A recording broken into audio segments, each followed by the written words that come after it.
Zion classics TV news time.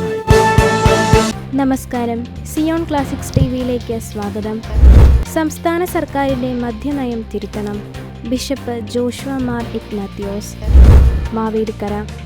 സംസ്ഥാന സർക്കാരിന്റെ മദ്യനയം തിരുത്തണമെന്ന് മദ്യവിരുദ്ധ ജനകീയ മുന്നണി ചെയർമാൻ ബിഷപ്പ് ജോഷുവ മാർ ഇഗ്നാത്യോസ്. സംസ്ഥാനത്ത് വീര്യം കുറഞ്ഞ മദ്യവിൽപ്പനയ്ക്ക് നീക്കം ഊർജിതമാക്കിയിരിക്കുകയാണ് സർക്കാരും വൻകിട മദ്യ കമ്പനികളും. വിൽപ്പന നികുതി സംബന്ധിച്ച നിർദ്ദേശങ്ങളുമായി ആദ്യ പ്രപ്പോസൽ ബക്കാർഡി ഇന്ത്യ ലിമിറ്റഡ് സമർപ്പിച്ചിരിക്കുകയാണ്.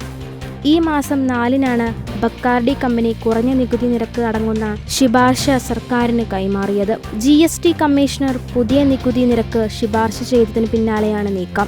ജനങ്ങളുടെ മദ്യാസക്തി കുറച്ചുകൊണ്ടുവരുന്നതിനും സംസ്ഥാനത്തെ ജനജീവിതം മെച്ചപ്പെടുത്തുന്നതിനും മുൻകൈയെടുക്കേണ്ട ഭരണകൂടം ജീവിത നിലവാരത്തെ തകർക്കാനാണ് ശ്രമിക്കുന്നത്. സംസ്ഥാനത്ത് ഗുണ്ടാ വിളയാട്ടവും അക്രമ സംഭവങ്ങളും ദിനംപ്രതി വർദ്ധിക്കുന്ന സന്ദർഭത്തിലും വീര്യം കുറഞ്ഞ മദ്യവിൽപ്പന എന്ന സർക്കാർ നയം പ്രതിഷേധാർഹമാണ്.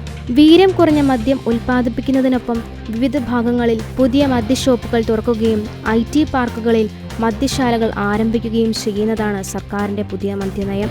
മദ്യനയത്തിനെതിരെ പ്രതിഷേധം കനക്കുമ്പോഴും നിഷേധാത്മക നിലപാടുമായി സംസ്ഥാന സർക്കാർ മുമ്പോട്ട് പോകുകയാണ്. മദ്യലോബിയുടെ താൽപര്യത്തെ സംരക്ഷിക്കുന്ന സർക്കാർ നയത്തിനെതിരെ ശക്തമായ പ്രക്ഷോഭം സംഘടിപ്പിക്കുവാൻ സുമനസ്സുകൾ മുന്നോട്ട് വരണമെന്നും ബിഷപ്പ് ആവശ്യപ്പെട്ടു. കൂടുതൽ ക്രിസ്തീയ വാർത്തകൾക്കായി ഈ ചാനൽ മറക്കാതെ സബ്സ്ക്രൈബ് ചെയ്യുക.